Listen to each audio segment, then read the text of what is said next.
Olá, tudo bem? Como anda a sua autoestima? Você é uma pessoa forte, determinada, autoconfiante? Como você encara os obstáculos da vida? Eu sou Neuza Santoro, psicóloga, mentora, e hoje vamos conversar sobre autoestima, autoconfiança e também sobre liderança.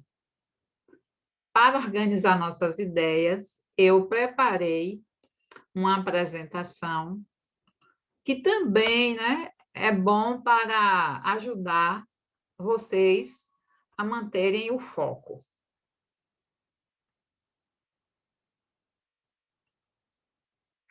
Então, né, a primeira pergunta que vem é: o que é autoestima?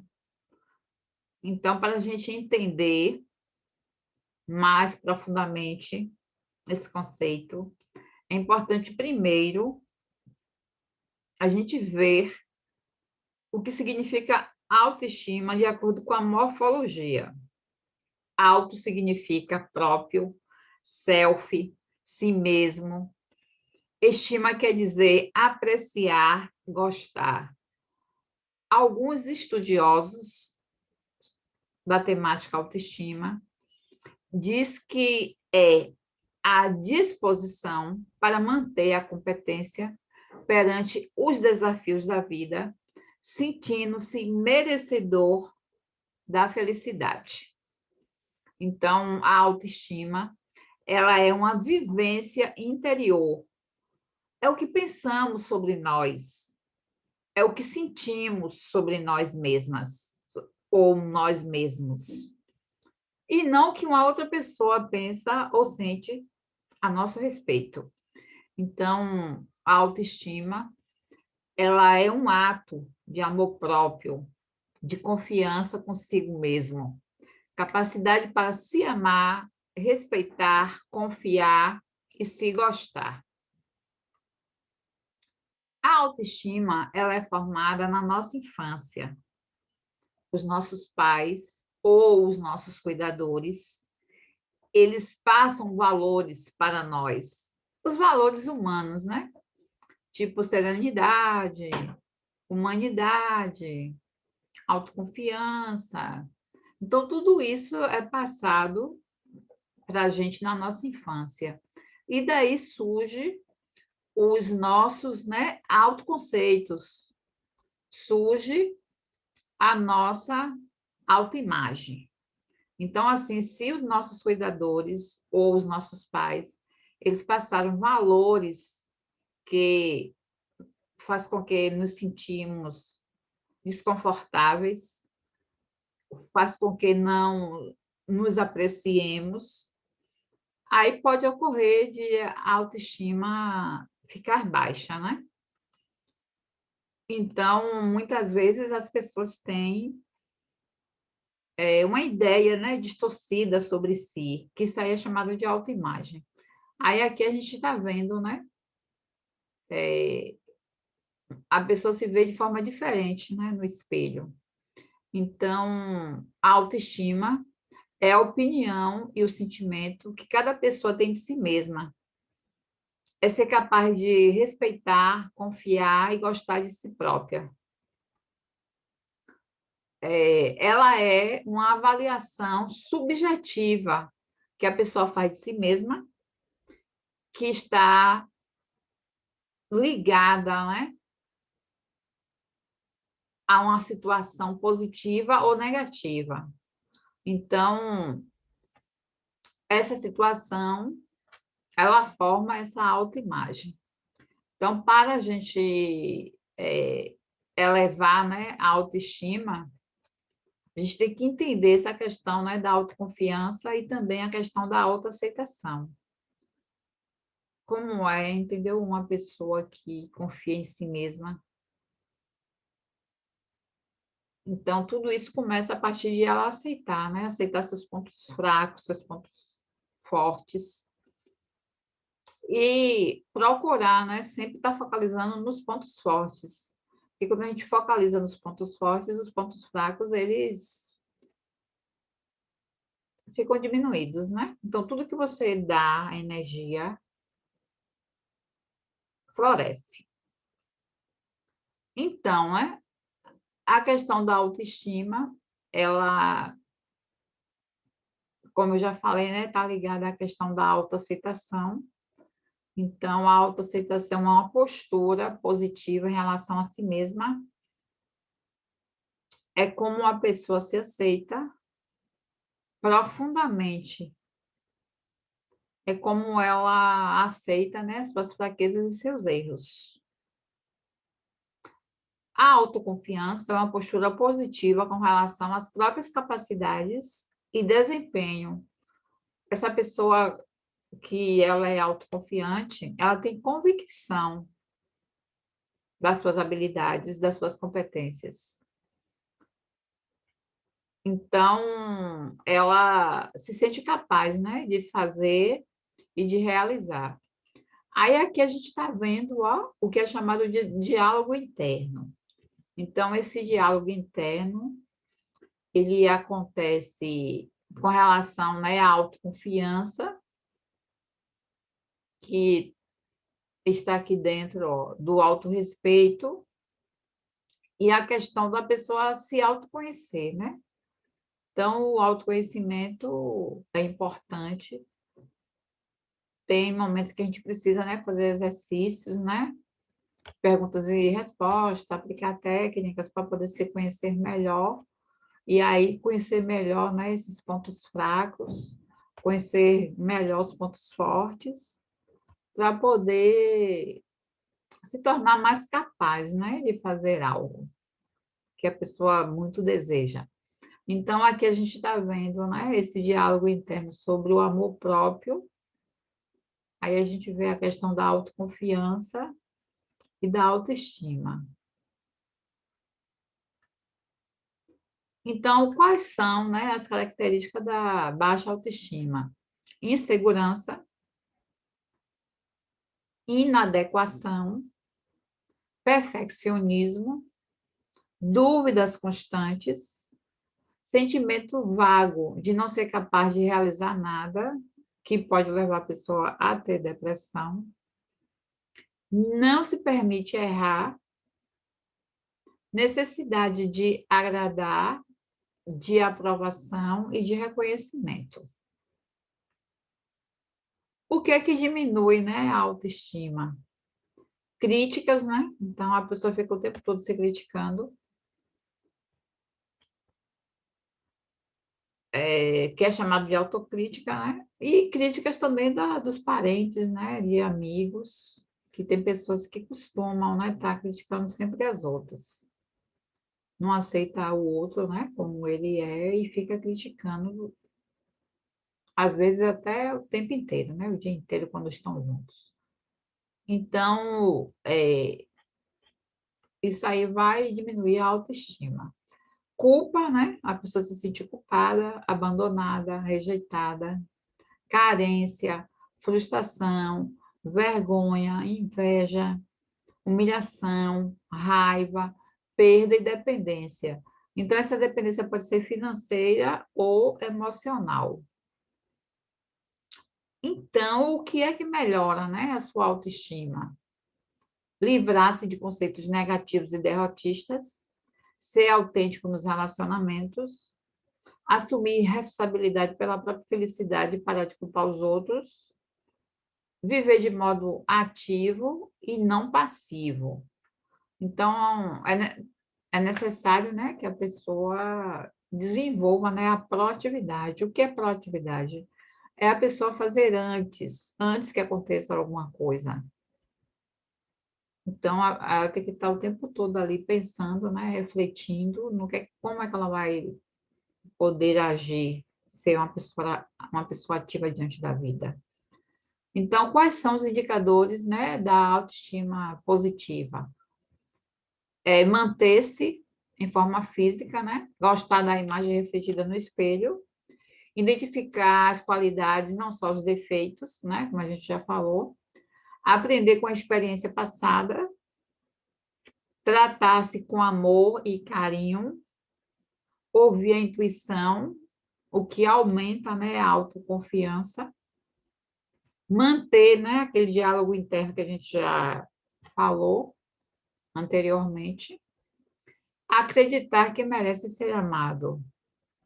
Então, né, a pessoa pode desenvolver, né, suas tarefas cotidianas, tipo dançar, ler, descansar, ouvir música, caminhar. Tudo de uma forma leve, né, e solta. Então, isso tudo são pontos, né, que se percebe a autoestima elevada. Então, né, quais são os indicadores negativos da autoestima? Alteração no processo de comunicação, a pessoa não se comunica como deveria, né, não tem aquela boa comunicação. Diminuição e afastamento dos contatos sociais. Por exemplo, assim, pessoas, né, antes do que está acontecendo hoje, que a pessoa está mais isolada, né? A pessoa era convidada muitas vezes para festas, a roda de amigos. Então, isso já não está mais acontecendo. Aí, isso são, né, uns pontos que indicam que a autoestima está baixa. Então, quais são, né, os resultados da autoestima elevada? Aumento da vontade de oferecer e receber elogios, sentimento de ansiedade e insegurança diminui, harmonia entre o que a pessoa sente e o que a pessoa faz, a necessidade de aprovação ela fica diminuída, autoconfiança elevada, amor próprio, né, aumenta, né, é aumentado, satisfação pessoal e melhor desempenho profissional, porque a pessoa que ela tem baixa autoestima, geralmente ela não tem um bom desempenho no trabalho. Então, como aumentar, né, a autoconfiança? A pessoa deve ser mais comprometida em desenvolver suas habilidades, as suas competências para o que ela pretende fazer. Isso aí pode ser um projeto, né, que ela deseja fazer. Ela procurar ter habilidades, né, para gerir os relacionamentos, ter habilidade em comunicação, né, em se comunicar melhor consigo e com as pessoas, tomar mais iniciativa nas circunstâncias da vida. Então, a pessoa tem que, né, que ser proativa, como a gente falou antes. Ter um projeto de vida, né, com objetivos bem definidos, né, e metas também bem definidas. Então, assim, quando a pessoa tem um projeto de vida, ela sabe que ela está no ponto A e que ela quer chegar no ponto B. Então, para chegar no ponto B, ela precisa desenvolver as habilidades, né, necessárias. Ela não pode simplesmente achar que não vai poder fazer, né? Ter convicção que vai desenvolver seus objetivos. Então, se ela não tem essa convicção, ela tem que procurar desenvolver também, né? Que a convicção ela é baseada em quê? Em estratégias, né? Que é o próximo item. Utilizar melhores estratégias para atingir seus objetivos. Então, estratégias, você pode começar a criar, né? Aprender. Aprender a tomar decisões baseadas em evidências. Assim, você se torna uma pessoa mais decidida. Então, como é tomar decisões baseadas em evidências? Normalmente, você tem que buscar as provas, né? Do que você está querendo fazer, da decisão que você quer tomar. Você tem que estudar o cenário, né? Então, muitas vezes, nós tomamos decisões erradas porque a gente não faz um estudo detalhado do cenário. Ou então, tem momentos que você se deixa levar pela emoção, né? Aí, quando a gente toma uma decisão baseada na emoção, todo o conhecimento ele é retirado, porque a emoção é algo bem rápido e ela pode ser bem temporária, né? encarar com positividade os feedbacks negativos. Então, assim, tem momentos, né, que realmente a gente tem que prestar atenção que as outras pessoas estão falando sobre nós, o que ela fala de negativo, porque ali tem um ponto, né, a ser desenvolvido. Então, né, continuando sobre essa questão de se tornar mais autoconfiante. Então, quando a gente se ama, né, a gente tem aquela autoconfiança, né, maior, porque a gente já superou, né, aqueles pontos fracos, já superou a questão de dificuldades, né? Então, surge a pergunta: quando eu me amo? Quando reconheço a minha história e valorizo, né, essa história como sendo um aprendizado da vida, um aprendizado de vida, né? Quando pratico, né, a autoaceitação, então eu estou me amando, eu estou tendo autocompaixão comigo. Quando perdoo, pratico o auto-perdão e perdoo os outros. Quando pratico ações para o autoconhecimento. Quando digo mais sim para mim mesma. Quando eu entendo quais são as minhas prioridades. Então, a autoconfiança cresce quando somos protagonistas da nossa história. Ser personagem coadjuvante, às vezes, é necessário, né? Quando desejamos o crescimento dos outros. A exemplo, quando as mães impulsionam o desenvolvimento dos filhos. Mas a gente precisa, né, olhar a nossa história com amor, reconhecer, né, os nossos valores e fortalecer, né, esses valores. Muitas vezes a gente precisa, né, utilizar uma ferramenta, né, que é chamada ferramenta de valores, para a gente entender, né, qual é o valor que está nos guiando, né? E aí a gente, às vezes, precisa rebaixar, né, um certo valor e aumentar um outro. Então, nós somos guiados pelos nossos valores. Esses valores, né, como a gente falou no início, são passados na nossa infância, mas quando a gente toma consciência que esses valores estão baixando a nossa autoestima, a gente precisa modificá-los. Aí isso é feito com uma ferramenta, que chama ferramenta de valores. Então, né, a gente está chegando ao final dessa apresentação e aí eu vou deixar aqui uma frase, né, para a nossa reflexão. A felicidade consiste em preparar o futuro, pensando no presente e esquecendo o passado se foi triste. Então, quem foi que disse isso? Foi John. Ele é um escritor que se dedicou a divulgar as teorias sociais e econômicas. Aí, eu agradeço, né, a equipe de colaboradores que nos ajudou até aqui, né, que sempre tem nos ajudado. A gente chega sempre, né, a algum lugar acompanhados de outras pessoas, né, que colaboram com a gente, que ajuda na nossa jornada. Então, eu sou muito agradecida a você que está aqui nos ouvindo, que acompanha nosso conteúdo nas nossas redes sociais e que tem colaborado comigo, né, para eu continuar nessa jornada rumo, né, a um sucesso maior. Aí nós temos serviços, né, que são complementares às nossas palestras, que são cursos, imersões, mentorias. Aí você pode me seguir lá no Instagram, neusa.santoro. Gratidão. Até logo.